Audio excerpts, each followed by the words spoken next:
I'm Shannon Kelly. We're down here at Harbour Air's Cole Harbour dock, checking out the e-Beaver electric seaplane. Join us as we find out more about this really cool piece of technology. Welcome to the Go Electric Fleet Show. This is where we sit down and chat about EV fleets, infrastructure, and more. Join us as we explore EV fleets here in BC. Regulations, regulatory hurdles, policy. Now, these are words that tend to immediately flip people's brains into standby mode, and it's hard to blame them if you are currently in standby mode. Please wake up. Honestly, there's a lot of dense and dry material that comes out of regulatory documents, especially around new technologies like electric vehicles. Now, most of us are likely familiar with the electric vehicles, cars and trucks that we're used to seeing on the roads, Teslas, Rivians, Fords, Nissans, that kind of thing. As well, you might be familiar with electric bikes, as we've seen with Shift Co-op. But what about electric planes? Now, Shannon walked the dock down to Harbour Air, famous for their groundbreaking world-first electric seaplane. Let's check it out. My name is Blago Rostovsky. I work for Harbour Air. I'm an engineer in training, or EIT. I'm part of the engineering team working on the e-Beaver program at Harbour Air. There's a team of 5 of us, and I'm one of the mechanical engineers in training. So back in 2019, our founder, Greg McDougall, he had this vision to electrify a Beaver, mainly because he didn't want to see someone else fly by him in an electric aircraft. So they started the program in around April of 2019, and they got the first flight in December. So it was a very great accomplishment in the speed that it was accomplished, but also the innovation. They partnered with a company, Magniex, based in Washington, to provide the electric motor. The original piston engine was removed from the aircraft, and they installed an electric motor. You can see on the front of the aircraft that it's a lot more tapered nose. And then they installed a battery system by removing all the fuel tanks from the belly of the aircraft. And the battery system had 143 kilowatt hours of capacity.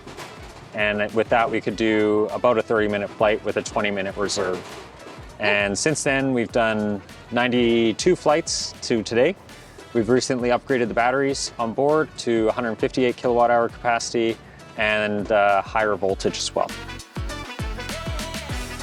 So you mentioned that this is a conversion, and this is obviously like a plane that a lot of people would recognize as like a float plane that they have seen before. So why would a conversion be kind of preferred over building a plane from the ground up as electric? Okay, so there's a couple of reasons. One, the cost of doing a clean sheet aircraft, designing a clean sheet aircraft, is quite astronomical today, especially in the Part 23 world, which is this category of aircraft. There's a huge benefit to using these aircraft because we've been using them for 70, 80 years. They're relatively easy to maintain. They're relatively low cost to operate, and they're also simple to certify. So taking an existing technology like this and then introducing some innovation on the electrics is a lot easier than trying to create a brand new aircraft, which has to have new aerodynamics, new manufacturing processes, new quality control, meet newer standards for safety, which weren't actually in place at the time that this aircraft was at. And that can be quite prohibitive on the aircraft certification side, so it increases the cost, which ultimately gets passed on to the customer when the airline who buys it to operate it, or operator, then has to charge the customer for it. So that's, I'd say, number one. And then something else to keep in mind is a lot of the electric aircraft today are trying to do a lot. They're trying to do electric, they're trying to do multiple propellers all over the wings, distributed propulsion. They're trying to do pilotless aircraft, like a lot of software operation. And all of that takes extra time to certify. You mentioned about kind of the certifications being a little bit easier for retrofit of an existing plane. So can you tell me a little bit about how kind of regulatory issues or existing regulations have kind of played into how this plane has kind of been designed and then been iterated upon later? Of course. Okay. So the aircraft was originally certified in 1945, and the way the rules work in Canada and also North America is you have to, if you're making a change to the aircraft, you have to justify whether it is a significant change or not. And if it's significant, you have to go to later rules. Now, with our aircraft, because it's less than 6,000 pounds, we actually take advantage of a little bit of a clause where we don't have to go to the latest rules, but because it's new and novel technology, the regulators are apprehensive. So to start off, it's challenging to say the least. The main challenges arise in the electric motor and then of course the batteries. The rest of the aircraft structurally isn't really different in any way, so certifying that aspect is not new or novel. Transport Canada is who we're certifying the aircraft with first, but we're also working with the FAA, which is the United States, with EASA in Europe, and we're not the only electric conversion program. We're also not the only electric aircraft trying to certify, so there's a big group of industry that is working towards getting electric aircraft certified. And I would say overall the regulators are very supportive, but they're being cautious, which is their job. And mainly it's due to battery safety. Obviously, battery thermal runaway with lithium-ion batteries is a real concern. The regulators are treating it as a probability of 1. So they're treating it as it's going to happen. And the aircraft certification applicant has to tell the regulator how they're going to deal with that. There's various standards that have been developed. DO311A is one of them for rechargeable lithium-ion batteries on aircraft, but they were never designed for high voltage battery systems like you see in this aircraft. We have 800 volts on our aircraft where some of the other aircraft are 24, 48, maybe 200 volts at the most. So when you have that much extra capacity and extra energy on board, the thermal runaway has to be contained a lot better than some of the smaller batteries. So how is that monitored within the plane? Like, is it like an EV that somebody is driving on the street, where it kind of has like a computer that's doing all this monitoring, or what does that look like for the pilot if some sort of event were to happen? Right, so unlike an EV, we can't pull over to the side of the road if something were to happen. The pilot has to deal with it, or there has to be safety systems in place to prevent it from happening or causing a potentially dangerous situation from occurring. So we have indications to the pilot on a screen, mainly for temperature, voltages, currents. We also have a warning crew alert system that gives messages both visually and audibly to the pilot. If a battery exceeds a temperature of 60 degrees Celsius, the pilot gets a warning right away. And actually at 60, we're telling the pilot, you need to consider making a landing as soon as possible, because depending how fast that temperature is rising, that could be the indications of a battery getting close to thermal runaway, right? Mm-hmm. But it's a very low cutoff, and the reason is because we can't just pull over. Yeah. Thermal runaway typically happens above 100 C, 120 degrees C, so we have lots of margin there, but that's because it's an aircraft. I think something I'm a little curious about, kind of from an earlier conversation, was the certification of the airplane to operate in different temperatures. Mm-hmm. And have you basically seen any difference in the operation of this plane now that it's electric at those kind of varying temperatures for the tests that have been done? Or is it operating kind of as it would have before it had a bunch of batteries on board? Good question. So overall, the pilot feedback is it flies like a Beaver. But operationally, there has been some considerations that I think were lessons learned, mainly around thermal management. So operating the aircraft, discharging the aircraft, you're heating up the batteries. You come back, you charge it, you're heating up the batteries. You're just continuously adding heat. And on the previous batteries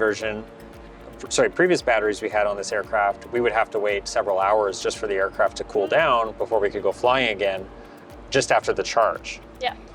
In an airline environment like we're seeing here today, you have these aircraft being turned around 30 to 45 minutes. Mm-hmm. So you want to always keep that aircraft flying.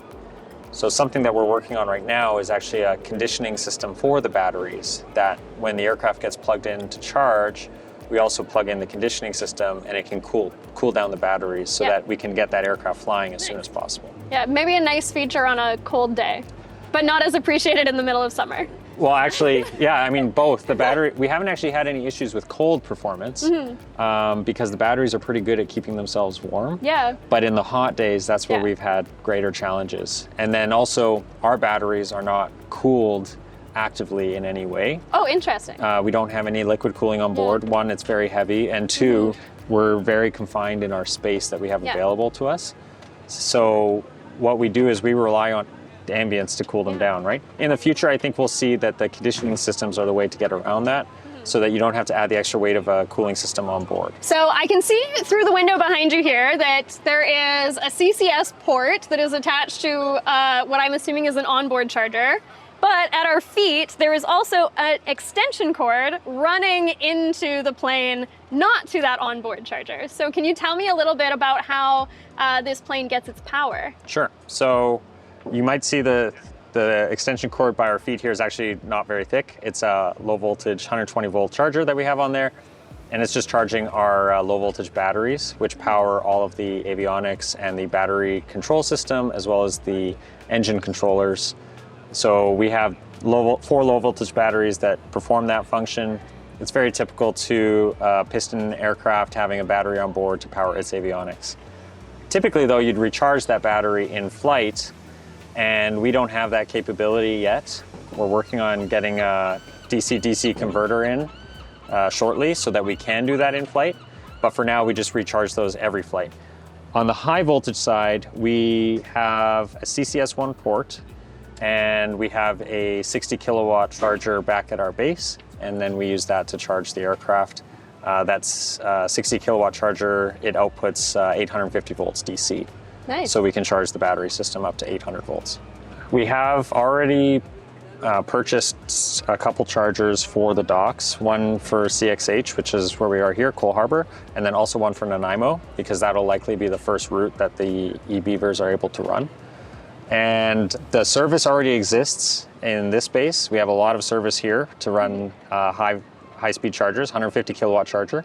But then Nanaimo, we're having to do some upgrades to bring that in. And that highlights, I think, anywhere where there's currently no infrastructure for EV charging, if anyone wants to charge fast, we're gonna have to have some infrastructure upgrades. So we're talking to BC Hydro about that. We're working with a few consultants around getting that service installed correctly and safely. One other thing with the chargers is a lot of EV chargers are very tall.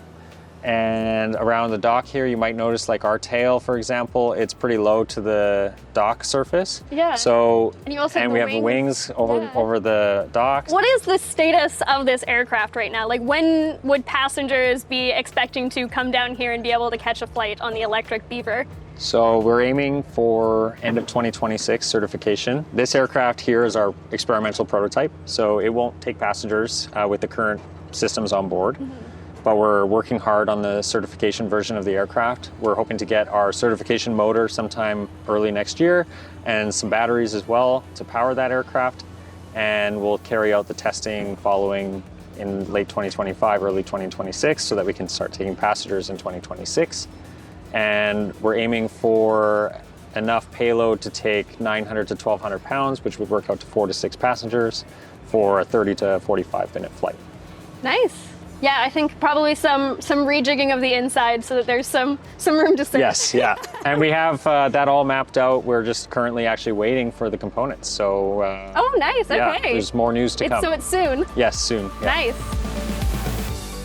Hey there. Thanks for joining us on the Go Electric Fleet Show. Please like and subscribe for more content about electric vehicle fleets in British Columbia and beyond.